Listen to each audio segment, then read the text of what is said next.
வணக்கம் நேயர்களே, FM rainbow Puduvai 102.8 கேட்டுருக்கீங்க. ஹலோ டாக்டர் நிகழ்ச்சியில் உங்களோடு நான் அர்ச்சனா.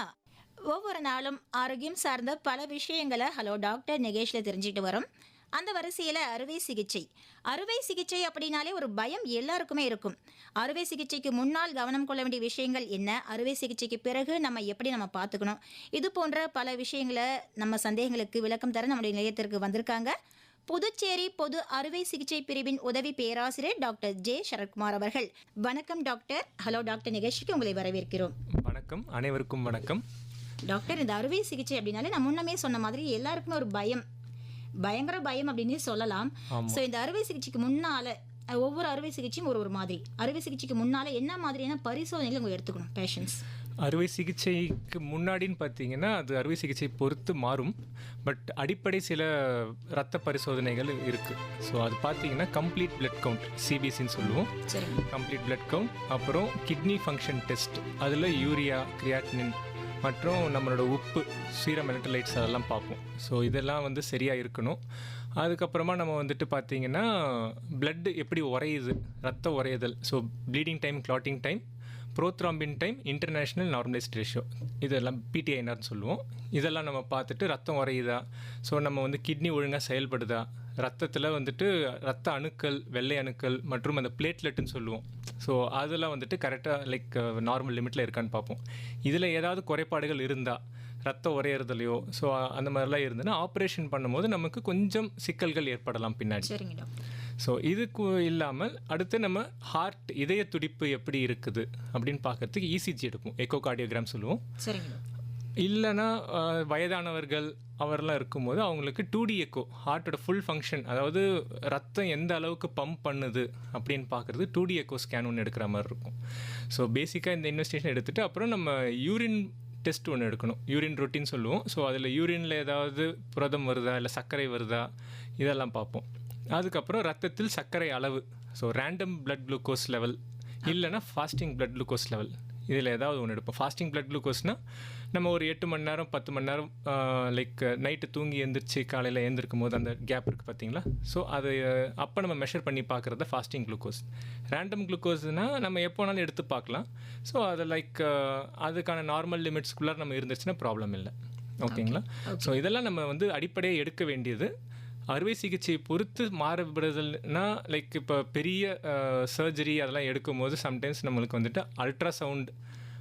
அல்ட்ராசவுண்டு, அதுக்கப்புறம் சிடி ஸ்கேன், எம்ஆர்ஐ ஸ்கேன் இதெல்லாம் தேவைப்படும். ஸோ இந்த இன்வெஸ்டிகேஷன்ஸ், அதாவது இந்த பரிசோதனைகள்லாம் எடுத்த பின்பு இதை நம்ம அசஸ் பண்ணிட்டு தான் நம்ம அடுத்து என்ன பண்ணணும் அப்படின்றது முடிவுக்கு வரும். சரிங்க டாக்டர், நீங்கள் இப்போ சொன்னீங்க இந்த சுகர் லெவல்லாம் பார்ப்போம் அப்படின்னு சொல்லி. ஆமாம், இந்த சுகர் லெவல் என்ன லெவலில் இருக்கணும் ஒரு அறுவை சிகிச்சை போகிறாங்க அப்படின்னா? அறுவை சிகிச்சை போகிறாங்கன்னா ஐடியலாக ஹெச்பிஏ1சி, fasting blood glucose and postprandial blood glucose பார்ப்போம். ஸோ ஃபாஸ்டிங் பிளட் குளுக்கோஸ்ன்றது 110 தாண்டக்கூடாது. ஸோ 110 தாண்டக்கூடாது. அதே மாதிரி 90லேருந்து 110க்குள்ளார இருக்கணும். இது தாண்டி போகும்போது கொஞ்சம் நம்ம இந்த ப்ரீ டயபெட்டிக் ரேஞ்ச் அந்த மாதிரி வரும். இல்லை ரொம்ப அதிகமாக போச்சுன்னா டயபெட்டிக் ரேஞ்ச், அதாவது நம்ம 120க்கு மேலெலாம் போயிடுச்சு, 124 அந்த மாதிரிலாம் ப்ரீ டயபெட்டிக் ரேஞ்ச் அப்படி சொல்லுவோம். ஸோ அதுக்கும் மேலெலாம் போகுதுன்னா அதுக்கப்புறம் டயபெட்டிக் ரேஞ்சுக்கு வந்துடும். So post prandial blood glucose level 140க்குள்ளார இருக்கணும். ஸோ 140க்கு மேலே தாண்டி போச்சுன்னா அதுவுமே டயபெட்டிக் ரேஞ்சில் போகிற மாதிரி தான். ஓகேங்களா? ஓகே டாக்டர், நீங்கள் இப்போ டயபெட்டிக் பற்றினே சொன்னீங்க. இப்போ எங்களுக்கு இப்போ நிறைய பேர் பார்த்தீங்கன்னா நீரிழிவு நோய், டயபெட்டிக் ப்ளஸ் பிபி, இதெல்லாம் பாதிக்கப்பட்ட மக்கள் நிறைய பேர் இருக்காங்க. அவங்களுக்கு அறுவை சிகிச்சை நீங்கள் சஜஸ்ட் பண்ணுறீங்க. ஸோ அப்படி பண்ணும்போது அவங்களுக்கு என்ன ப்ரிகாஷன்ஸ் நீங்கள் சொல்வீங்க? என்ன மாதிரி டெஸ்ட் அவங்களுக்கு எடுக்கணும்? அவங்களுக்கு ஸ்பெஷல் அப்படின்னு சொல்லிட்டு இருக்கா?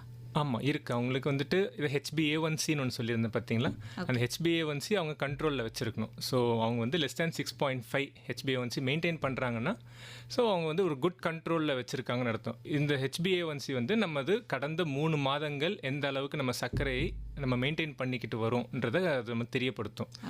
ஸோ இதனால் நம்ம இதை பார்த்துட்டு இவங்க ஒழுங்காக மெயின்டைன் பண்ணுறாங்களா, இல்லை நம்ம இது ட்ரக்ஸ் எதாவது மாற்றி கொடுக்கணுமான்றது நமக்கு தெரிய வரும். ப்ளஸ் சர்ஜரி எமர்ஜென்சியாக வரும்போது அவங்க சுகர் லெவல் ரொம்ப அதிகமாக இருக்குது, சில பேருக்கெல்லாம் 300 400 இதெல்லாம் இருந்து பார்த்துருக்கேன். ஸோ அவங்க எமர்ஜென்சியாக அவங்களுக்கு என்ன பண்ணுவோன்னா இன்சுலின் அப்படின்றத நம்ம கொடுப்போம். இன்சுலின்ன்றது நம்ம உடம்புல நார்மலாக சுரக்கிறது. ஸோ அதை நம்ம சிந்தட்டிக்காக நம்ம தயாரிக்கிற இன்சுலினை நம்ம உடம்புல செலுத்தி சுகர் லெவலில் நம்ம கம்மி பண்ணுவோம். ஸோ கம்மி பண்ணிவிட்டு நம்ம எடுக்கிறதால என்ன ஆகும்னா அந்த அறுவை சிகிச்சை பின்பு வரக்கூடிய இன்ஃபெக்ஷன் தாக்கம் இதெல்லாம் வந்து கம்மி பண்ணுறதுக்கு ரொம்ப உதவியாக இருக்கும். சரிங்க டாக்டர். இப்போ பிபியால பாதிக்கப்படும் லோ பிபி இருக்கு, ஹை பிபி இருக்கு. ஸோ அவங்களுக்கு என்ன மாதிரி? So low BP, high BP இதில் நம்ம ஃபர்ஸ்ட் வந்து ஹை பிபி எடுத்துக்குவோம். ஏன்னா ஹை பிபி தான் மோஸ்ட்டாக நிறைய பேஷண்ட்டுக்கு ரொம்ப கொஞ்சம் பாதிக்கப்படுறது. ஹை பிபி இருக்கும்போது நம்ம வந்துட்டு ஆப்ரேஷன் பண்ணுறது ரொம்ப கஷ்டம். ஏன்னா அது வந்துட்டு அவங்களுக்கு ஆப்ரேஷன் அறுவை சிகிச்சை என்றாலே ஒரு ஸ்ட்ரெஸ் தான் நம்ம பாடிக்கு. ஸோ அதை நம்ம பண்ணும்போது நம்ம பாடி அதுக்கேற்ற மாதிரி ரியாக்ஷன் நிறைய கொடுக்கும். ஸோ அதில் பிபி ஒரு முக்கிய பங்கு அளிக்குது. ஏன்னா வந்துட்டு பிபி அதிகமாக இருக்கும்போது நம்ம பாடியில் அதிகமாக ஃபோர்ஸில் ரத்தம் போயிட்டுருக்குன்னு அர்த்தம். பிபி அதிகமாக இருந்தால் ஃபோர்ஸ் ஆஃப் த பிளட் வந்து ரொம்ப அதிகமாக போகுதுன்னு அர்த்தம். ஸோ நம்ம அதில் வந்துட்டு சின்னதாக ஏதாவது நம்ம ஆப்ரேட் பண்ணால் கூட உங்களுக்கு ரத்தம் அதிகமாக வெளியே வர மாதிரி இருக்கும். ஸோ அதை நம்ம கண்ட்ரோல் பண்ணுறதுக்கு அதுக்கான மெடிக்கேஷன்ஸ்லாம் சிலதெல்லாம் கொடுப்போம் பிபி கம்மி பண்ணுறதுக்கு. இதெல்லாம் வந்துட்டு அவங்க எப்போதும் எடுத்துக்கிட்டு இருக்காங்கன்னா சர்ஜரிக்கு முன்னாடி, அந்த நாள் காலையில் சர்ஜரிக்கு முன்னாடி நம்ம வந்துட்டு லைட்டாக கொஞ்சம் தண்ணியில் வந்துட்டு கலந்து குடிச்சிட்டு வாங்கன்னு தான் சொல்லுவோம். இல்லைனா வந்துட்டு அவங்க சர்ஜரியை நடக்கும்போது அவங்களுக்கு அப்போ அந்த பயம் வரும், டென்ஷன் இருக்கும். ஸோ அதனாலே வந்துட்டு அவங்களுக்கு என்ன பண்ணுறதுன்னு தெரியாமல் பிபியும் அதிகமாகிடும். ஸோ நம்ம வந்துட்டு அவங்க பிபி கண்ட்ரோலில் வச்சுட்டு தான் அதுக்கப்புறமா சர்ஜரி ப்ரொசீட் பண்ணுவோம். அப்படி இல்லை கண்ட்ரோல் ஆகலைனாலும் இன்ஜெக்ஷன்ஸ்லாம் இருக்குது. ஓகே, சர்ஜரிக்கு மட்டும் இன்ஜெக்ஷன் போட்டுட்டு பிபி கம்மி பண்ணிட்டு இது பண்ணிக்கலாம். ஸோ அடுத்து நம்ம லோ பிபி சொன்னீங்களே, லோ பிபி வந்துட்டு மெயினாக அவ்வளோ பெரிய இது காஸ் பண்ணது. பட் லோ பிபி இருந்ததுன்னா அதிகமாக மயக்கம் வர சான்சஸ் அதிகமாகும் அவங்களுக்கு. ஏன்னா அவங்களுக்கு தலை சுத்தல் இதெல்லாம் வரும். அதுக்கு வந்து பிபி ஏற்றுறதுக்கான மருந்துகள் இருக்குது. ஸோ யூஸ்வலாக இவங்களுக்கு இது அவ்வளோ அஃபெக்ட் பண்ணாது. சர்ஜரின்றது லோ பிபிக்கு அவ்வளோ அஃபெக்ட் பண்ணாது. ஏன்னா லைக் அவங்க காம் டவுன் ஆவாங்க, எல்லாமே இருக்கும். நம்ம லைட்டாக தேவைன்னா மட்டும் பிபி வந்துட்டு கம்மியான பிபியோட இன்னும் ரொம்ப கம்மியாக 90-60 தான் நம்மளுக்கு யூஸ்வலாக பார்டர் லைன் பிபி. அதுக்கும் கம்மியாக போச்சுன்னா அப்போ நம்ம ஏற்றுறதுக்கான மருந்துகள் கொடுப்போம். Okay doctor, thank you. மக்களே, FM rainbow Puduvai 102.8 hello doctor கேட்டுட்ருக்கீங்க. அறுவை சிகிச்சைக்கு முன்னும் பின்னும் கவனம் கொள்ள வேண்டிய விஷயங்கள் என்ன, இது குறித்து நம்முடைய விளக்கம் தந்துட்டுருக்காங்க புதுச்சேரி பொது அறுவை சிகிச்சை பிரிவின் உதவி பேராசிரியர் டாக்டர் ஜே சரத்குமார் அவர்கள். FM rainbow Puduvai 102.8 hello doctor கேட்டுட்ருக்கீங்க. டாக்டர், இப்போ உறுப்பு மாற்று அறுவை சிகிச்சை இது வந்து இப்போ டிரான்ஸ்பிளான்டேஷன் அப்படின்றது நிறைய இடங்களில் இருக்குது. ஸோ இது செய்துக்கிறவங்க முழு உடல் பரிசோதனை செய்து கொள்வது அவசியமா? மிகவும் அவசியம்.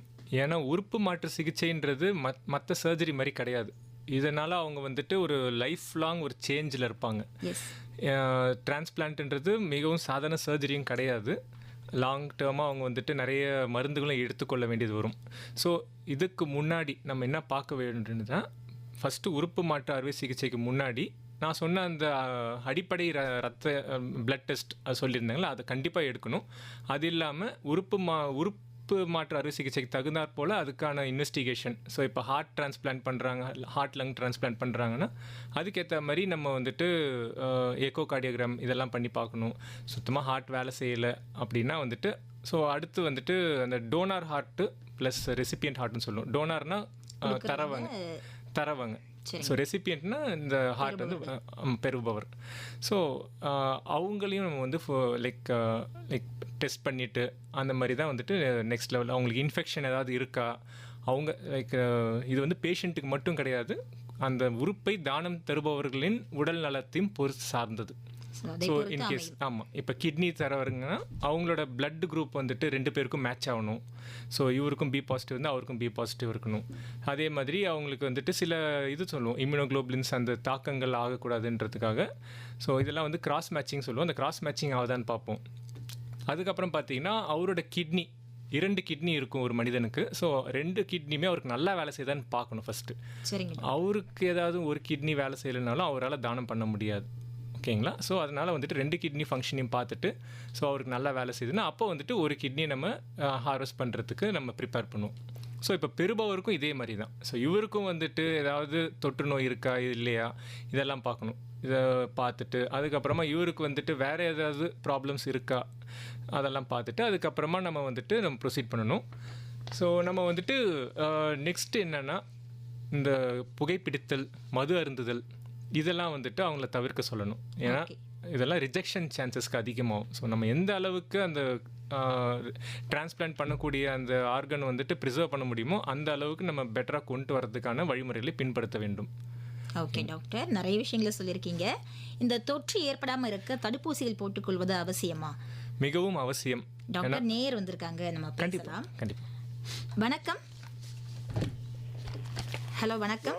வணக்கம். வணக்கம் வணக்கம். நான் சென்னையிலிருந்து கணேஷ் பேசுறேன். ஓகே, டாக்டர் இருக்காங்க, பேசுங்க. வணக்கம் சார், சொல்லுங்கள். எனக்கு வந்து சுகர், எனக்கு ஏஜ் வந்து 66 ரெண்டாவது. ஓகேங்க. சுகர் வந்து 350 400 வருது. ஓகே. இன்சுலின் ஊசி போட்டுக்கலாங்களா? இது நீங்களாக போடுறது இல்லை. ஆக்சுவலாக நீங்கள் வந்துட்டு ஒரு சுகர் டாக்டரை கன்சல்ட் பண்ணிவிட்டு அதுக்கான ரத்த பரிசோதனைகள்லாம் அவங்க சொல்லுவாங்க. ஸோ நான் சொல்லியிருந்தேன், அந்த fasting blood sugar, postprandial blood sugar, அப்புறம் HbA1c அந்த மாதிரி எடுத்து பார்த்துட்டு நீங்கள் டாக்டரை வந்துட்டு ரெகுலராக விசிட் பண்ணுற மாதிரி இருக்கும். ஸோ இது வந்து ஒரே நாளில் வந்துட்டு உங்களால் கண்ட்ரோல் பண்ணுறது கொஞ்சம் கஷ்டமாக இருக்கும். ஸோ நீங்கள் ஃபஸ்ட்டு எடுத்துகிட்டு அதெல்லாம் காட்டினதுக்கப்புறம் அவர் வந்து அவர் சொல்கிற அந்த மருந்துகள்லாம் கரெக்டாக நீங்கள் எடுக்கிற மாதிரி வரும். சரிங்களா?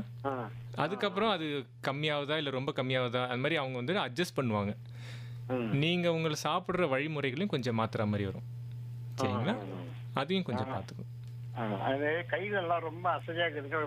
கைகள்லாம் நீட்ட முடியல, முடக்க முடியல, அப்புறம் விட்டு உட்காந்து சாப்பிட முடியலங்க. ஆமாம். அதெல்லாமே வந்துட்டு சுகரோட அந்த தாக்கம், அந்த நரம்பு தாக்கம் வரும். அதில் பெரிஃபரல் நர்வ் டிசீஸ்னு சொல்லுவோம். ஸோ நம்ம சுகர் லெவலை கண்ட்ரோல் பண்ணோன்னா இதுக்கு மேல்ட்டு ஆகிற டேமேஜ் வேணால் தடுக்கலாம். நான் 20 வருஷமா சாப்பிட்டு வரேங்க சுகர் மாத்திரை. தான் சாப்பிட்டுன்னு வரேன்.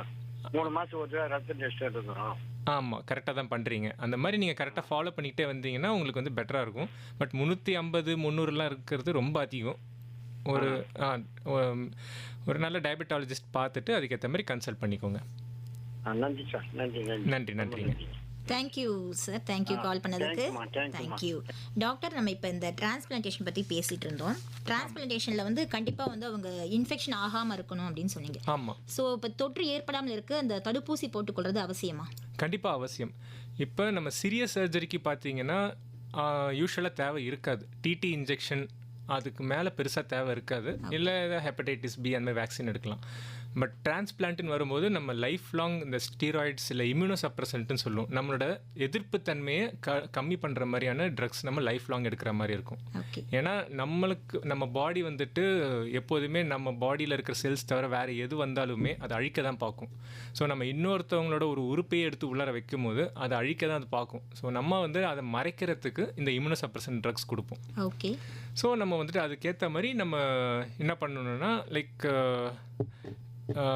அடுத்து வந்துட்டு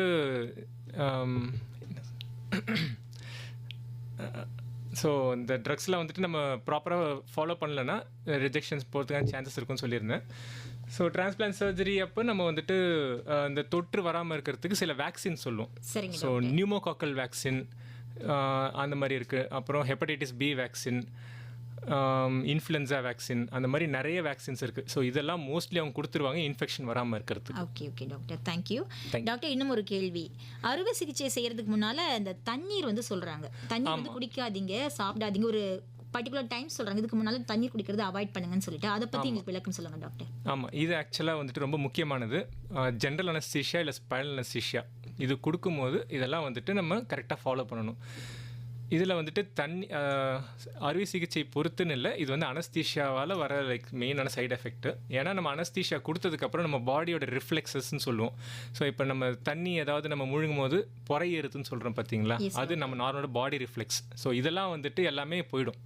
ஸோ இன்கேஸ் தண்ணி வந்துட்டு நம்மளோட உணவு குழாய் போகாமல் நம்ம சுவாச குழாய்க்கு போயிடுச்சுன்னா அதெல்லாம் வெளியேற்றுறது நம்ம பாடிக்கு தெரியாது.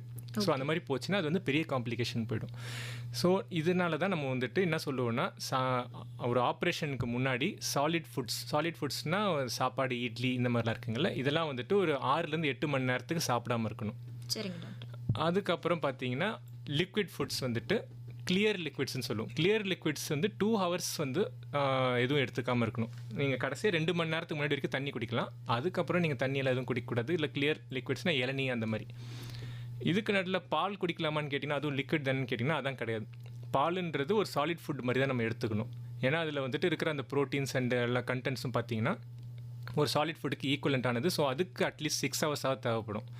அண்ட் இன்கேஸ் நீங்கள் வந்துட்டு ஒரு ஃபேட்டாக நல்ல கொழுப்பு இருக்கிற மாதிரி, இப்போ பீட்ஸா, பர்கர் இந்த மாதிரிலாம் சாப்பிடுவாங்க பார்த்தீங்களா, இல்லைன்னா வந்துட்டு ரொம்ப ஸ்பைஸியாக சாப்பிட்றது, இந்த மாதிரிலாம் வந்தாங்கன்னா மினிமம் 8 ஹவர்ஸாவது அவங்க வந்துட்டு எதுவும் சாப்பிடாம இருக்கணும். இதெல்லாம் தாண்டினதுக்கப்புறம், இந்த பீரியட் தாண்டினதுக்கப்புறம் தான் நம்ம வந்து சர்ஜரியை வந்து ஸ்டார்ட் பண்ண முடியும். Okay okay doctor. இப்போ அறுவை சிகிச்சைக்கு முன்னால் என்ன மாதிரியான உணவுகள் அவங்க எடுத்துக்கணும்? ஸோ அவங்க நோய் பொறுத்து இது மாறுபடுமா? பிபி சுகர் உள்ளவங்களுக்கு ஏற்ற மாதிரி உணவுகள் இருக்கா, இல்லை நார்மல் பேஷண்ட்டுக்கு ஏற்ற மாதிரி உணவுகள்? ஸோ அறுவை சிகிச்சைக்கு முன்னாடின்னு பார்த்தீங்கன்னா லைட் ஃபுட்ஸ், அதாவது இப்போ சுகர் பேஷண்ட் இருக்காங்க இல்லை பிபி பேஷண்ட் இருக்காங்கன்னா அவங்களுக்கு ஏற்ற மாதிரி சில ஃபுட் இருக்குது. பிபி பேஷண்ட்னா லோ சால்ட் டயட்னு சொல்லுவோம், உப்பெல்லாம் கம்மியாக வச்சு சாப்பிட்ற மாதிரி. அதே மாதிரி சுகர் பேஷண்ட்னா லோ டயபெட்டிக் டயட்னு சொல்லுவோம், ஸோ சுகர்ஸ் கம்மியாக இருக்கிற மாதிரி ஃபுட்டு. நார்மல் பேஷண்ட் இப்போ ஒரு சின்ன சர்ஜரி போகிறாங்க இல்லை ஈவன் பெரிய சர்ஜரி போனாலுமே அவங்களுமே வந்துட்டு ரொம்ப லைட்டான ஃபுட்ஸ் தான் எடுக்கணும். இப்போ நம்ம வந்து இட்லி, நான் சொன்ன மாதிரி தான் இட்லி இல்லை ரைஸ் கூட எடுத்துக்கலாம், பட் காரம் அதிகமாக இல்லாமல், இல்லை பிரியாணி அந்த மாதிரிலாம் எடுத்துக்கூடாது. ஓகேங்களா? ஸோ லைட் ஃபுட்ஸாக எடுத்துக்கலாம். ஸோ தட் அவங்க பாடி வந்து கொஞ்சம் ஈஸியாக செரிமானம் ஆகக்கூடிய அந்த சக்தி இருக்கும். இதெல்லாம் நம்ம ப்ராப்பராக ஃபாலோ பண்ணோன்னா நம்மளுக்கு வந்துட்டு சர்ஜரியும் வந்து ஸ்மூத்தாக முடியும், ரெக்கவரியும் ஈஸியாக இருக்கும். ஓகே ஓகேங்களா? Okay doctor. இப்போ நிறைய இடங்களில் குழந்தைகளுக்கு, பிறந்த குழந்தை கூட சில நேரங்களில் சர்ஜரி அப்படின்றது ரொம்ப அவசியமான ஒன்றா போயிருக்கு இந்த காலகட்டத்தில். ஸோ இந்த குழந்தைகளுக்கு அறுவை சிகிச்சை முன் பரிசோதனை என்னெல்லாம் இருக்குது? குழந்தைக்கு முன் பரிசோதனை, அதாவது குழந்தைக்கு அறுவை சிகிச்சை வந்து ரொம்ப டெலிகேட்டானது. அதாவது ரொம்ப டெலிகேட்னா கேர்ஃபுல்லாக பண்ண வேண்டியது இருக்கும். ஏன்னா சின்ன ஒரு பிளட் லாஸ் போனால் கூட அது வந்து, இப்போ நம்ம நார்மல் பிளட்டு, நம்ம நார்மல் அடல்ட் ஹியூமன் பீயிங் பார்த்திங்கன்னா நிறைய பிளட் இருக்கும். ஸோ ஒரு 20 ml லாஸ் ஆனால் கூட அது பெருசாக தெரியாது. பட் ஒரு சின்ன குழந்தைக்கு அந்த 20 ml லாஸ்ன்றது, இப்போ நீங்கள் பிறந்த குழந்தை சொல்கிறீங்கன்னா 20 ml லாஸ்ன்றது ஒரு பெரிய லாஸ் மாதிரி அது. சரிங்க. ஸோ அதெல்லாம் ஆகாமல் நம்ம பார்த்துக்கணும். ஸோ அதுக்கான பிளட் இன்வெஸ்டிகேஷன் பார்த்தீங்கன்னா அதே தான், அடிப்படை பிளட் இன்வெஸ்டிகேஷன் நான் சொன்னது தான். அது கூட வந்து வெயிட் அட்ஜஸ்டட் ட்ரக் டோசேஜ் அந்த மாதிரி இருக்குது. ஸோ குழந்தையின் எடையை பொறுத்து நம்ம கொடுக்குற அந்த, இப்போ நம்ம குளுக்கோஸ் கொடுக்குறோன்னு சொல்கிறோம்ல, ஐவி ஃப்ளூயிட்ஸ்னு சொல்லுவோம், இன்ட்ராவினஸ் ஃப்ளூயிட்ஸ், அதெல்லாம் கூட நம்ம வந்து கேல்குலேட் பண்ணி இத்தனை எம்எல் தான் போகணும் அப்படின்னு கரெக்டாக கொடுக்க வேண்டியது இருக்கும். ஸோ அதில் கொஞ்சம் அதிகமானாலோ இல்லை கம்மியானாலோ குழந்தைக்கு அது வந்து ரொம்ப பாதிப்பு ஏற்படுத்தும். சரிங்க. ப்ளஸ் அதே மாதிரி பிளட்டு வந்துட்டு நம்ம கரெக்டாக சர்ஜரி பண்ணால் ஒரு சின்ன ஏரியாவில் தான் சர்ஜரி பண்ணுவோம். ப்ளஸ் பிளட்டுமே வந்துட்டு ஒரு லாஸ் ஒரு 1 ml-லேருந்து 5 ml-குள்ளார தான் மேக்ஸிமம் லாஸ் இருக்கணும். அந்த மாதிரி பார்த்துக்கணும். ஸோ சின்ன குழந்தை இருக்கும்போது ஸோ ரொம்ப கேர்ஃபுல்லாக இருந்தால் தவிர்க்கலாம். ஆமாம் ஆமாம். ஸோ மெயினாக வந்துட்டு இன்வெஸ்டிகேஷனோட எனக்கு கேட்டிங்கன்னா இந்த வெயிட் அட்ஜஸ்டட் ப்ரொசீடிங் தான் பார்க்கணும். Okay, thank you doctor. நேர் வந்திருக்காங்க, பேசலாம் டாக்டர். வணக்கம். ஹலோ வணக்கம். வணக்கம் மேம். வணக்கம் டாக்டர் இருக்காங்க, பேசுங்க சார். யார் பேசுறீங்க, எங்கிருந்து கால் பண்ணிருக்கீங்க? நாங்க வந்து பெரிய தச்சூர்ல இருந்து பேசுறேங்க. எனக்கு என் பேர் கண்ணையன். டாக்டர் இருக்காங்க. வணக்கம் சார், சொல்லுங்க. சார் என்னோட பேர் கண்ணையன், பெரிய தச்சூர். சொல்லுங்க சார். 53 வயசு இப்ப எனக்கு ஆகுது. சரிங்க சார். இப்ப நார்மலா நமக்கு வந்து பிபி எவ்வளோ இருக்கணும், சுகர் எவ்வளோ சார் இருக்கணும்? இப்போ நார்மலாக பிபி பார்த்தீங்கன்னா அதுக்கு ரேஞ்ச் இருக்குது.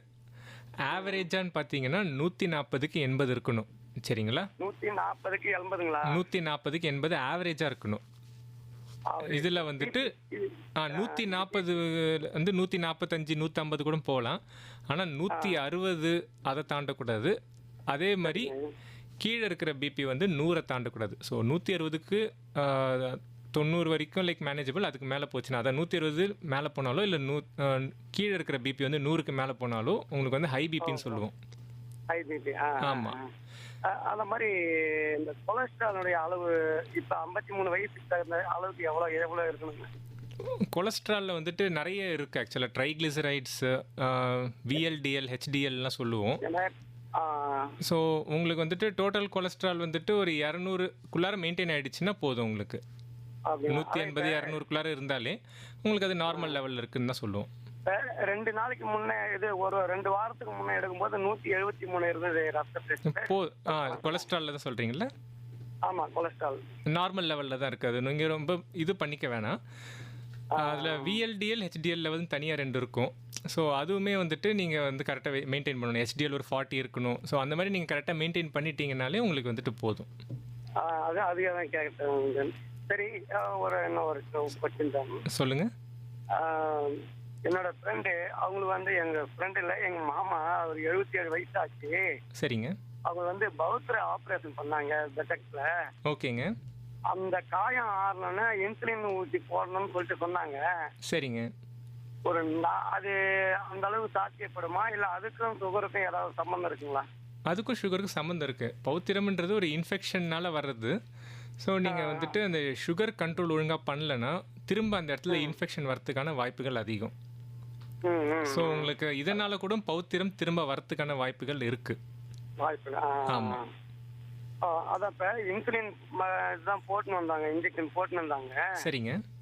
இப்போ ஒரு 2 நாள் அதான் 2 நாளைக்கு முன்னாடி அவருக்கு ரொம்ப ஒரு மாதிரி ஆயிடுச்சு. அப்புறம் எடுத்து போயிட்டு டாக்டர் ஜிஹெச் முண்டியமாக்கம் ஜிஹெச்சில் தான் சேர்த்தோம் நைட்டு. சரிங்க.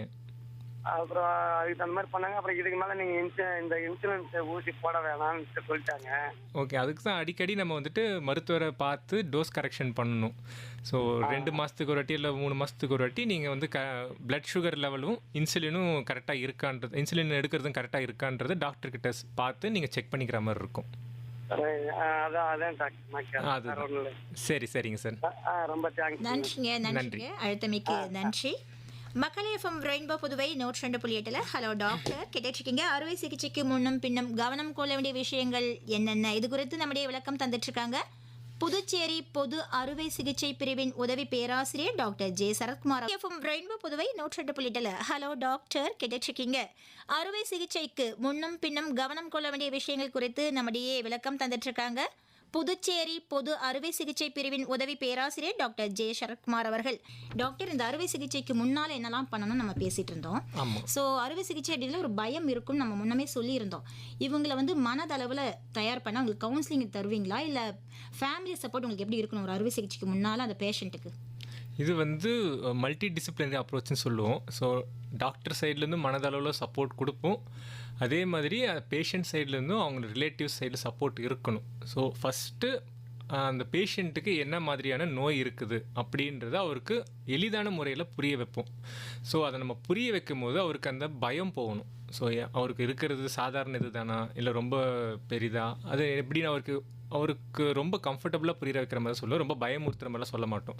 ஸோ அவங்களுக்கு சொல்லி புரிய வச்சதுக்கப்புறம் அவங்களோட ரிலேட்டிவ்ஸ் கிட்ட திரும்ப ஒரு வாட்டி கவுன்சிலிங் பண்ணுவோம். ஸோ அவங்க ரிலேட்டிவ்ஸ்கிட்ட நாங்கள் திரும்ப பேசிவிட்டு இப்படி தான் அவங்களுக்கு இருக்குது, நீங்கள் தான் அவங்கள சப்போர்ட் பண்ணணும், ஸோ அவங்க பயப்பட வேணாம்னு சொல்லிட்டு இந்த மாதிரிலாம் இருக்கணும்னு சொல்லணும்.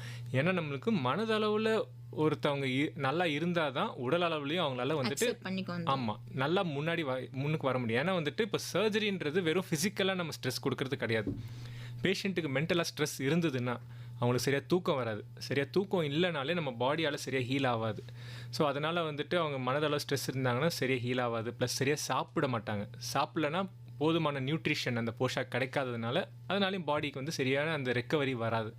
ஸோ இது நம்ம வந்து ரொம்ப முக்கியமாக எடுத்துக்கணும். ஏன்னா மென்டல் கவுன்சிலிங்ன்றது நிறைய பேர் பெருசாக எடுத்துக்க மாட்டேன்றாங்க.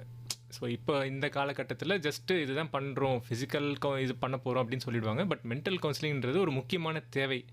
ஸோ இதுக்காக ஒரு குரூப் ஆஃப் டாக்டர்ஸ் இருக்காங்க. ஸோ தட் அவங்க பேஷண்ட்டை வந்து கொஞ்சம் கவுன்சிலிங் பண்ணி அவங்கள வந்துட்டு கம்ஃபர்டபுளாக ஆக்கிட்டு அதுக்கப்புறம் தான் நம்ம சர்ஜரிக்கே கொண்டு போவோம்.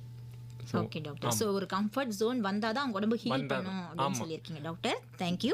அது இப்போ நிறைவாக அறுவை சிகிச்சைக்கு முன்னால் டூஸ் அண்ட் டோன்ட்ஸ் என்ன செய்யணும் என்ன செய்யக்கூடாது பேஷண்ட்ஸ்? அறுவை சிகிச்சைக்கு முன்னாடின்னு பார்த்தீங்கன்னா நம்மளோட சுகர் லெவல் இதெல்லாம் நம்ம வந்து கரெக்டாக இது வச்சுங்க. இப்போ நம்ம முன்னாடி சொன்ன மாதிரி சுகர் லெவல், பிபி லெவல் இதெல்லாம் கரெக்டாக இருக்கணும். ஃபிசிக்கலாக ஃபிட்டாக இருக்கணும். ஸோ நம்ம வந்துட்டு அங்கே சின்ன வாக்கிங் அந்த மாதிரிலாம் எடுத்துக்கணும். பட் பேஷண்ட்டை பொறுத்து அது மாறும். ஸோ பேஷண்ட்டுக்கு வந்துட்டு இன்கேஸ் ஹார்ட் ப்ராப்ளம் இருக்குது அப்படின்னா அவங்கள வந்துட்டு நம்ம 30 நிமிஷம் நடக்கணும், 1 மணி நேரம் நடக்கணும் இப்படி தான் சொன்னோன்னா அது வந்து திரும்பவும் பெரிய ப்ராப்ளம் தான் உண்டு பண்ணும். இப்போ டூஸ் பார்த்திங்கன்னா இந்த மாதிரி. அதே மாதிரி நல்ல சத்தான உணவாக சாப்பிடணும். சத்தான உணவுனா நம்ம காய்கறிகள், புரதம் அதிகமாக இருக்கிற சாப்பாடு இதெல்லாம் சாப்பிட்டா தான் நம்ம வந்துட்டு ரெக்கவரி அப்போ சர்ஜரி முடிஞ்ச ரெக்கவரி அப்போ நம்ம நல்லா ஈஸியாக ரெக்கவர் ஆகும், வேகமாக வந்துட்டு காயங்கள் ஆறும். ஸோ இப்போ டோன்ட்டுன்னு பார்த்தீங்கன்னா என்னென்ன தவிர்க்க வேண்டும் என்றால் பேஷண்ட் வந்துட்டு ஸோ உணவு வகையில் அந்த ஜங்க் ஃபுட்ஸு அதெல்லாம் வந்துட்டு ஃபுல்லாக ஒதுக்கிடணும். ஸோ அதுக்கப்புறம் மது அருந்துதல் மற்றும் சிகரெட் பிடித்தல் இதெல்லாம் வந்துட்டு ஒரு 2 வாரத்துக்கு முன்னதாகவே நம்ம இதெல்லாம் தவிர்த்துருக்கணும். அப்போ தான் வந்து அனஸ்தீஷியா கொடுக்கும்போது அவங்களுக்கு அந்த ப்ராப்ளம்ஸ்லாம் வராமல் இருக்கும். Okay doctor. ஸோ இந்த மாதிரி நம்ம இந்த பழக்க வழக்கங்கள்லாம் மெயின்டைன் பண்ணிட்டோன்னா நம்ம நெக்ஸ்ட்டு வந்துட்டு சர்ஜரி பண்ணி அதுக்கப்புறம் அதில் வர recovery and success of surgery பார்த்தீங்கன்னா மோர் தேன் 80% 90% அந்த மாதிரி வந்துடும். Okay, thank you doctor. Thank you so much.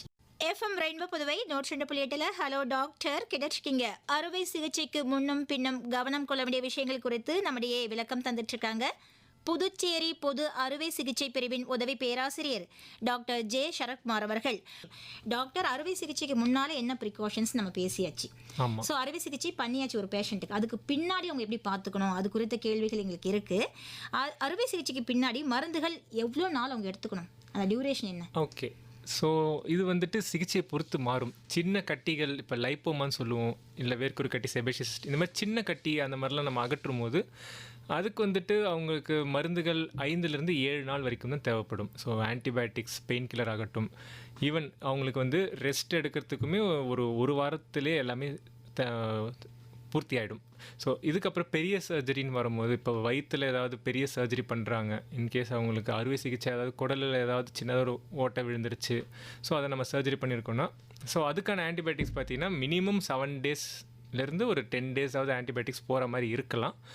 So அவங்க வந்து அதிலிருந்து மீண்டு வரணும்னா பெயின்லாம் இருக்கும். ஸோ அந்த பெயின் கில்லர்ஸ் பார்த்தீங்கன்னா அவங்களுக்கு ஒரு 10 நாள் சம்டைம்ஸ் தேவைப்படலாம்.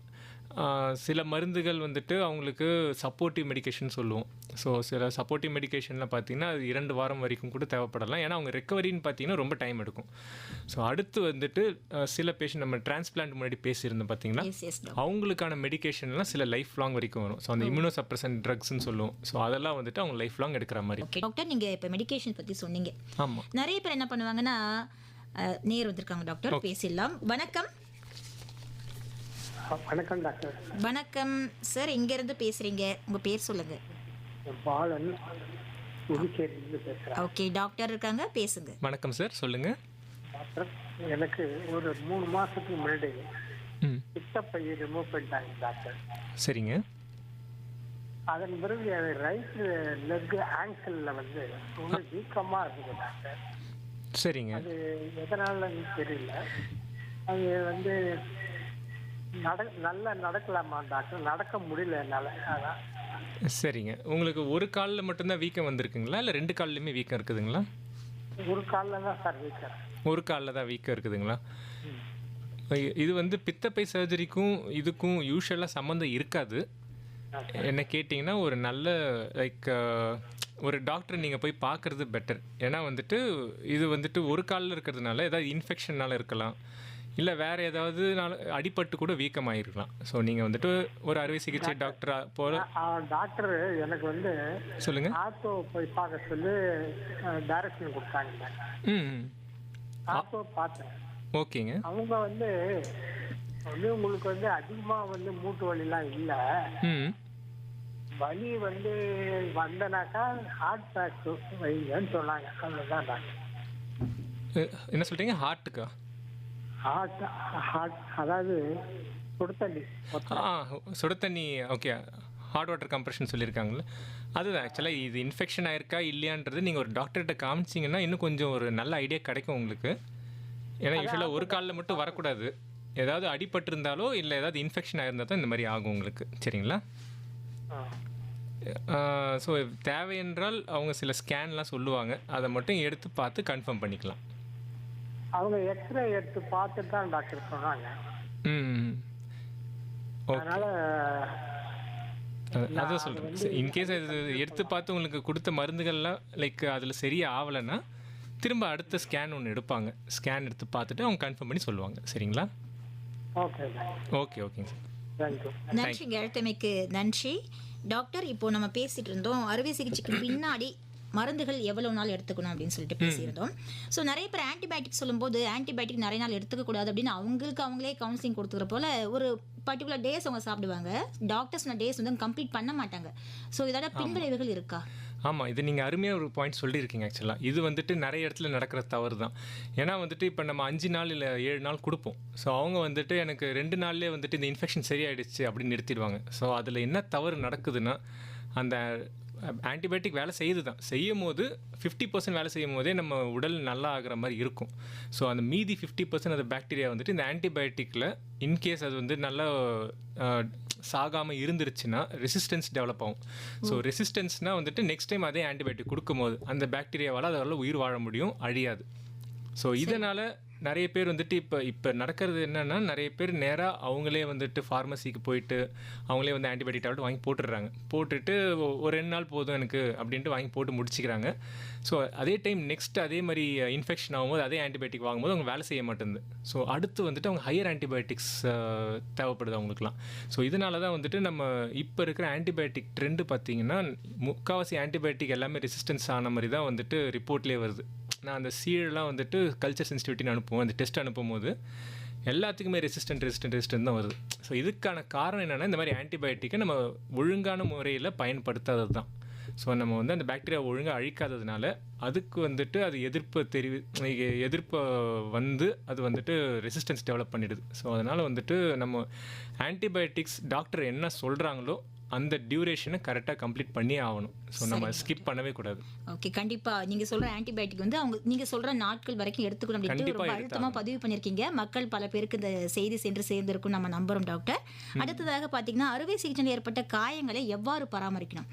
ஏன்னா இந்த பராமரிப்பு விஷயத்தில் பார்த்தீங்கன்னா நிறைய பேர் எண்ணெய் வைக்கிறாங்க, சில பேர் நாட்டு வைத்தியம்னு ஏதோ பண்ணுறாங்க. பட் ஒரு சிலருக்கு அது க்யூர் ஆகலாம் அவங்க உடல்நிலை பொறுத்து, பட் ஒரு சிலருக்கு அது இன்ஃபெக்ஷன் ஆகலாம். ஸோ உங்கள் கருத்து, உங்கள் அறிவுரை என்ன? இது வந்து உண்மைதான். ஏன்னா நம்ம வந்துட்டு நீங்கள் சொல்கிற மாதிரி நாட்டு மருந்து இல்லை இலை வைப்பாங்க. ஸோ அந்த இலையெல்லாம் தேய்ச்சி வச்சிங்கன்னா சரியாயிடும் அப்படின்னு சொல்லுவாங்க. பட் அவங்களுக்கு என்ன தெரியாதுன்னா, அந்த இலை எந்த அளவுக்கு சுத்தப்படுத்தப்பட்டது, இல்லை அந்த இலையில் என்னென்ன கிருமிகள் இருக்குதுன்னு யாருக்குமே தெரியாது. ஸோ அது வைக்கும் போது என்ன ஆகும்னா, அந்த காயத்தின் இடுக்குகளில் எங்கேயாவது சிக்கிக்கொண்டு ஸோ அதில் வந்துட்டு பாக்டீரியா டெவலப் ஆகிட்டு அதனால் ஒரு இன்ஃபெக்ஷன் வரும். என்னோட அறிவுரை என்னதுன்னா, ப்ராப்பராக வந்துட்டு நம்ம டாக்டர்கிட்ட காட்டுறது. ஃபஸ்ட்டு இப்போ ஒரு அறுவை சிகிச்சை பண்ணியிருக்கோன்னா டாக்டர் வந்துட்டு ஒரு க்ளீன் சர்ஜரி அப்படின்னு இருந்ததுன்னா, க்ளீன் சர்ஜரினா ஒரு 48 ஹவர்ஸுக்கு அதை ஓப்பன் பண்ண மாட்டாங்க. ஸோ 48 ஹவர்ஸ்க்கு அப்புறம் 2 நாட்களுக்கு அப்புறம் தான் அதை பிரித்து பார்த்து எந்த அளவுக்கு லைக் நல்லா இருக்குன்னு பார்த்துட்டு அதுக்கப்புறம் டாக்டர் என்ன பண்ணுன்னு சொல்லுவாங்க. இல்லை இன்ஃபெக்டட், இப்போ சீழ் வந்திருக்கு இன்ஃபெக்டட்னா அந்த ட்ரெஸ்ஸிங் வந்து அடுத்த நாளே ஓப்பன் பண்ணி பார்த்துட்டு இல்லை அடுத்த 12 மணி நேரத்தில் ஓப்பன் பண்ணி பார்த்துட்டு எப்படி இருக்குன்னு சொல்லுவாங்க.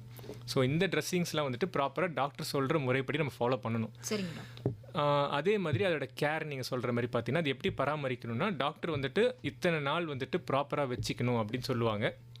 ஸோ க்ளீன் சர்ஜரின்னு பார்த்தீங்கன்னா உங்களுக்கு 3 days to 5 days வரைக்கும் ப்ராப்பராக ட்ரெஸ்ஸிங் எப்படி பண்ணணும்னு சொல்லிட்டு அதுக்கப்புறமா உங்களுக்கு வந்துட்டு ஓப்பனில் விடுற சொல்லுவாங்க. ஸோ இன்கேஸ் அது தையல் போட்டிருக்காங்கன்னா அந்த தையல் வந்துட்டு 1 வாரத்துலேருந்து 2 வாரம் வரைக்கும், அது சர்ஜரியை பொறுத்து இடத்த பொறுத்து மாறும். ஸோ 1 வாரத்துலேருந்து 2 வாரம் வரைக்கும் அதை வச்சு லைக் எப்போ வந்து தையல் பிரிக்கணுன்றதெல்லாம் சொல்லுவாங்க. ஸோ அது வரைக்கும் நம்ம பொறுமையாக டாக்டர் என்ன சொல்கிறாங்களோ அதை கேட்டு அதை கரெக்டாக ஃபாலோ பண்ணாலே 95% ஆஃப் த டைம் இன்ஃபெக்ஷன் வராது. ஸோ நம்ம வந்துட்டு அதை மிஸ் பண்ணிவிட்டு இப்போ நம்ம டாக்டர் வந்துட்டு ட்ரெஸ்ஸிங் பண்ணிட்டாரு அப்படின்ட்டு நம்ம விட்டுட்டு அது மூடி தான் இருக்குது எதுவும் ஆகாது அப்படின்னு நினச்சிட்டு சில பேர் 4 நாள் 5 நாள் அதே ட்ரெஸ்ஸிங்கோடு இருப்பாங்க. ஸோ என்ன ஆகும்னா, நம்ம பாடியில் அந்த வேர்வை இல்லை அதில் இருக்கிற அழுக்கெல்லாம் சேர்ந்து தங்கி அது தனியாக ஒரு இன்ஃபெக்ஷன் ஃபார்ம் ஆகிட்டு அதை நம்ம மாற்றாதனால அது ஒரு இன்ஃபெக்ஷனாக வந்து அவன் திரும்ப காட்ட வேண்டியது வரும். ஸோ டாக்டர் என்ன சொல்கிறாங்களோ அதை நம்ம தெளிவாக கேட்டுட்டு அதை நம்ம வந்து பின்பற்றி ஆகணும். ஸோ பேஷண்ட்ஸ்க்கு வந்து அந்த நோய் குணமாக பொறுமை ரொம்ப முக்கியம். பொறுமை ரொம்ப முக்கியம். எதுவும் செய்யக்கூடாது அப்படின்னு சொல்லியிருக்கீங்க. இந்த குளிப்பது குறித்து சொல்லுங்க டாக்டர். நிறைய பேர் வந்து தண்ணி படாம பார்த்துக்கணும்னு குளிக்கிறத தவிர்க்கணும்னு இருக்காங்க, ஆனா தவிர்க்க வேண்டிய கட்டாயமும் இருக்கு டாக்டர். இந்த காயங்களை தண்ணீர் படாமல் இருக்க பேஷண்ட்ஸ் வந்து எப்படி கவனமா இருக்கணும்? இது தண்ணீர் படாமல் இருக்கிறதுன்றது இல்லை, ஆக்சுவலாக வந்துட்டு ஒரு குறிப்பிட்ட காலம் வரைக்கும் தான் தண்ணி படாமல் இருக்கணும். அதாவது இப்போ இன்றைக்கி அறுவை சிகிச்சை முடியுதுன்னா இதிலேருந்து 48 மணி நேரத்துலேருந்து 72 மணி நேரம் வரைக்கும் ஒரு க்ளீன் சர்ஜரினா அதை நம்ம வந்துட்டு தண்ணி படாமல் ஒழுங்காக பார்த்துக்கணும். அந்த ட்ரெஸ்ஸிங்கில் தண்ணி பட்டு ரொம்ப ஈரமாகக்கூடாது, அந்த மாதிரிலாம் அது மட்டும் பார்த்துக்கிட்டோன்னா அடுத்த விசிட்டில் மோஸ்ட்லி ஒரு ட்ரெஸ்ஸிங் பண்ணிவிட்டு லைக் அந்த ட்ரெஸ்ஸிங்கை பார்த்துட்டு தேவையா இல்லைன்னு சொல்லிடுவாங்க. ஓகே டாக்டர், நேர் வந்திருக்காங்க, பேசலாம். வணக்கம். ஹலோ, வணக்கம். வணக்கம் மேடம். வணக்கம் டாக்டர். வணக்கம் மேடம். வணக்கம்மா, உங்க பேர் சொல்லுங்கம்மா, எங்கிருந்து கால் பண்ணிருக்கீங்க? நாங்க வந்து நயினார் மண்டபத்துல இருந்து கால் பண்ணிருக்கோம் மேடம். பேர் வந்து தனலட்சுமி. ஓகேம்மா, டாக்டர் இருக்காங்க, பேசுங்க. சொல்லுங்க மேடம். வணக்கம் சார். வணக்கம் மேடம். வந்து நான் கொஞ்சம் விழிப்புணர்வு இல்லாம இருந்துட்டேன். சரிங்க மேடம். எனக்கு இப்போ ஒரு 20 டேஸ்க்கு முன்னாடி பாத்தீங்கன்னா நான் ரொம்ப பாதிக்கப்பட்டுட்டேன். கால் ரெண்டும் ஒரு மாதிரி மயக்கமா தள்ளி கால் பின்னி ஆயிடுச்சு. அப்புறம் நைட்டு அங்க ஒரு டாக்டருக்கு படிக்கிறவங்க வந்து எனக்கு கூப்பிட்டு என்ன இப்படி இருக்குன்னு கேட்டா அப்ப அவங்க சொன்னாங்க ஹை பிபியா இருக்கு, சரிங்க மேடம், உடனே போங்கன்னு சொன்னாங்க. அந்த டைம் நான் போக முடியல, நான் தனியா இருக்கிறதுனால. சரிங்க மேடம். அது கடைசியில காலையில 10 மணிக்கு ஓபிடி போய் பார்த்ததுக்கு அப்புறம் பாத்தீங்கன்னா ஒரு கை கால் வரல, ஸ்ட்ரோக்குன்னு சொல்லி இருந்தது. ஓகே. இப்ப இது எதனால வந்தது எனக்கு? இது பிபி வந்து எப்படி நான் பிபி மாத்திரை போடல. நான் பிபி பார்க்கும்போதெல்லாம் நார்மலா இருக்குன்னு சொல்லிட்டு நான் பிபி மாத்திரை போடல. லாஸ்டா ஒரு 2 டேஸா வந்து சுகர் இன்ஜெக்ஷனும் பண்ணல. ஓகேங்க மேடம். ஆனா வீட்ல வந்து நிறைய எனக்கு மென்டல் டார்ச்சர் இருக்குது. 2 வருஷமா பயங்கர மென்டல் டார்ச்சர் எனக்கு கொடுக்குறாங்க. சரிங்க மேடம். இப்ப இது எதனால வந்தது? இதை நான் எப்படி மெயின்டைன் பண்ணணும்? எனக்கு உங்களுக்கு மோஸ்ட்டாக வந்துட்டு இப்போ நீங்கள் பிபி டேப்லெட் எடுக்கிறேன்னு சொல்லியிருந்தீங்க பார்த்தீங்களா? அந்த பிபி டேப்லெட் ஆக்சுவலாக தவறி இருக்கக்கூடாது. ஏன்னா பிபி அதிகமாகும் போது பார்த்தீங்கன்னா உங்களுக்கு மூளைக்கு ஓட வேண்டிய ரத்த ஓட்டம் கம்மியாகும். ஏன்னா ப்ரெஷர் அதிகமாகும் போது ரத்த ஓட்டம் வந்து கம்மியாகும். ஸோ அது மாதிரி கம்மியாகும் போது உங்களுக்கு அந்த மூளைக்கான தேவையான ரத்தம் கிடைக்காததுனால உங்களுக்கு அந்த மாதிரி வந்திருக்கலாம். ஒன் சைட் ஸ்ட்ரோக் மாதிரி ஆயிருக்கலாம். இல்லைன்னா உங்களுக்கு வந்துட்டு சுகர் நீங்கள் லெவல் கண்ட்ரோல் பண்ணாமல் இருந்திருந்தா சின்ன சின்ன ரத்த கட்டுகள் ஏற்படும் நம்ம ரத்த குழாய்க்குள்ளார. ஸோ அந்த மாதிரி ஏதாவது ஆகிட்டு அந்த மாதிரி ஸ்ட்ரோக் வந்திருக்கலாம். ஸோ இது ரெண்டுமே வந்துட்டு நீங்கள் ப்ராப்பராக கவனிச்சிருக்கணும். ஸோ நீங்கள் வந்து வீட்டில் இருக்கிற மென்டல் ப்ரெஷர் அதெல்லாம் விடுங்க. உங்களோட ஹெல்த்தை நீங்கள் எப்பயுமே பார்த்துக்கணும். சரிங்களா? ஸோ அதுக்கான மாத்திரைகள் மருந்துகள் என்னவோ அதை கரெக்டாக எடுத்துக்கோங்க. டாக்டர்கிட்ட கரெக்டாக போய் ஒரு பீரியடிக்கல் செக்கப் எப்போதும் பண்ணிக்கிட்டே இருக்கணும். சரிங்களா? கவலைப்படாதீங்க. இப்போ ஃபிசியோதெரப்பி அந்த மாதிரிலாம் பண்ணிவிட்டு நீங்கள் இம்ப்ரூவ் பண்ணிக்கலாம். ஓகே. இப்போ வந்து பிபினால தான் மாத்திரை போடலன்றதுனால தான் நமக்கு இதுன்ற மாதிரி ரிப்போர்ட் சொல்றாங்கல்ல. இப்போ நான் ஹாஸ்பிட்டல்ல இருக்கும்போது பிபிக்கான மாத்திரையே கொடுக்கல.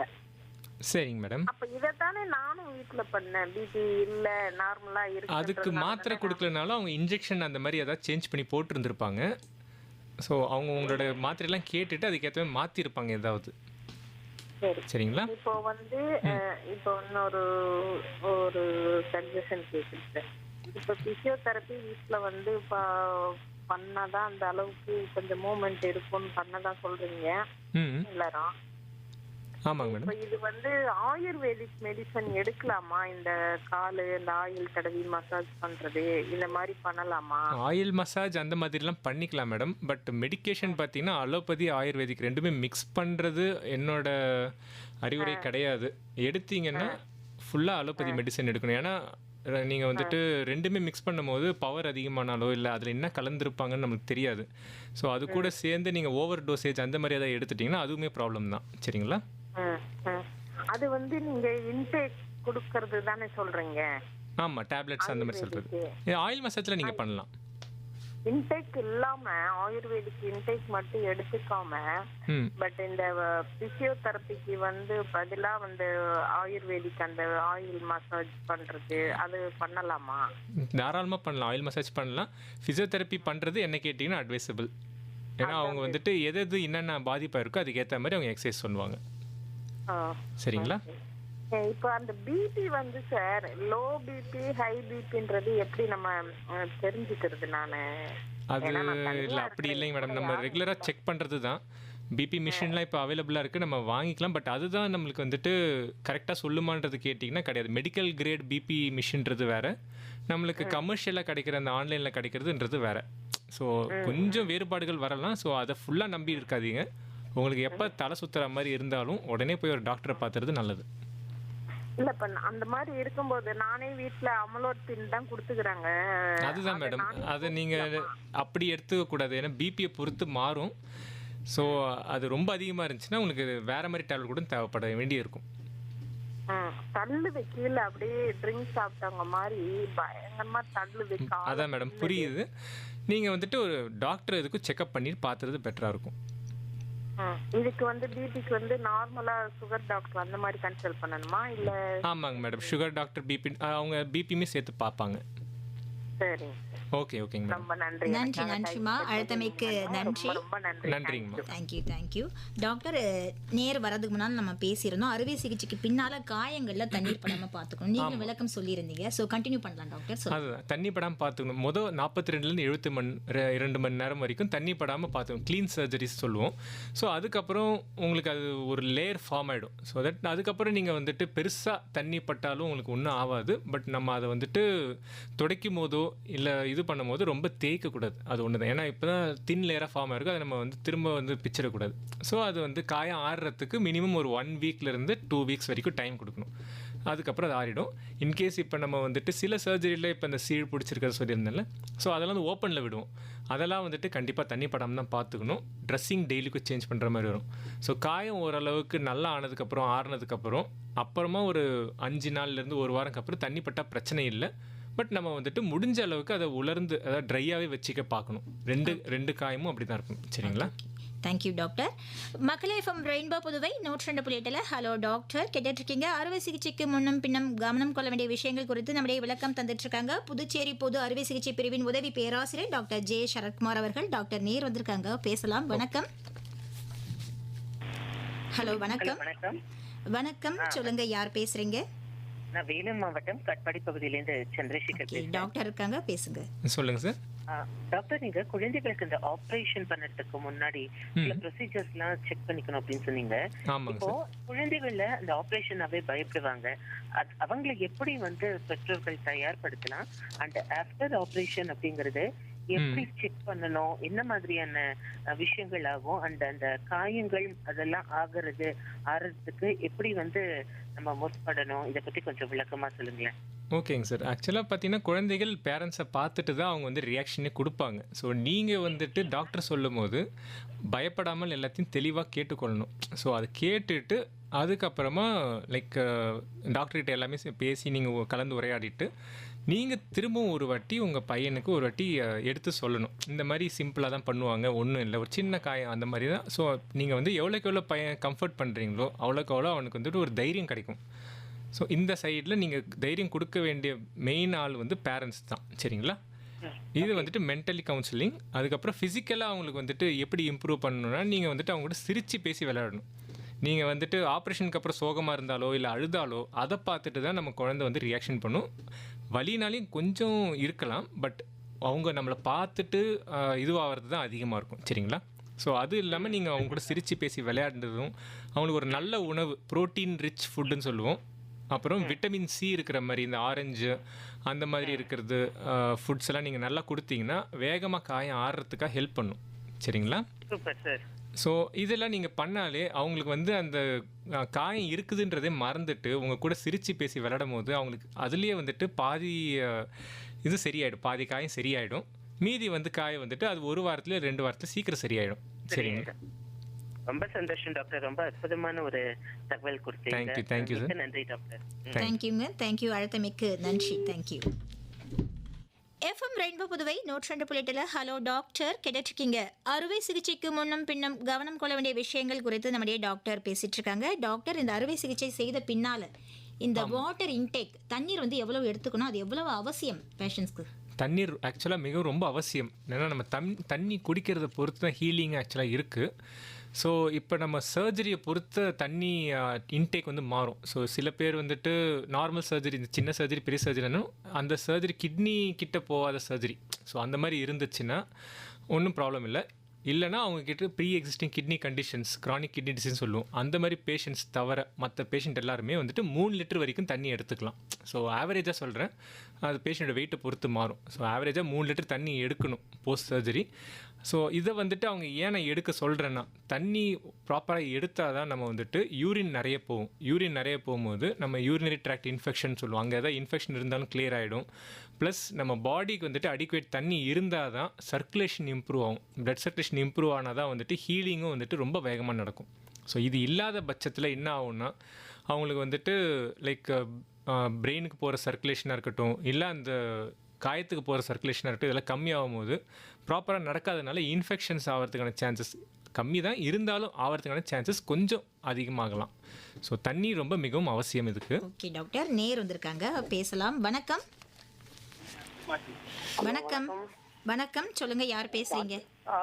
நாங்க வந்து விழுப்புரத்துல இருந்து பேசுறேன். டாக்டர் கிட்ட பேசலாங்களா? உங்க வணக்கம் சார், பேர் சொல்லுங்க சொல்லுங்க சார். ஐயா, உங்க பேர். எங்க பேர் வந்து ராமமூர்த்தி. ஓகே, டாக்டர் கிட்ட பேசுங்க. கொடுங்க. வணக்கம் சார், சொல்லுங்க சார்.